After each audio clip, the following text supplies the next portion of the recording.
खरं सांगायचं तर मोठं व्हायचं म्हटल्यानंतर टीका होतातच.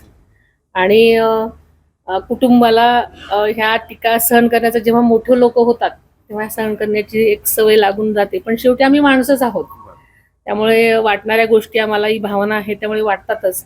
पण आदरणीय दादांनी या सगळ्यांच्या वरती मात करून नेहमीच विकासाला प्राधान्य दिलेलं आहे आणि त्या दृष्टीने आणि त्याच पावलावर पाऊल ठेवून आम्ही पुढे जाण्याचा प्रयत्न करत असतो सगळीकडे.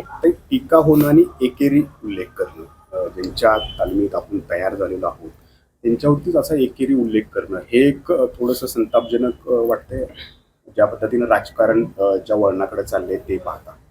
खरं सांगायचं तर आम्ही राष्ट्रवादी आदरणीय दादांच्या ज्या नेतृत्वाखाली आलेली आहे ती आम्ही फक्त विकासाचा मुद्दा घेऊन परत एकदा पिंपरी चिंचवड या शहराला नवचैतन्य देण्याचा जो मागच्या काही वर्षामध्ये त्याचं जी काही अवस्था झालेली आहे त्यासाठी आम्ही प्रयत्न करत आहोत आणि आम्ही त्याच मुद्द्यावरती आम्ही पुढे जाणार आहोत.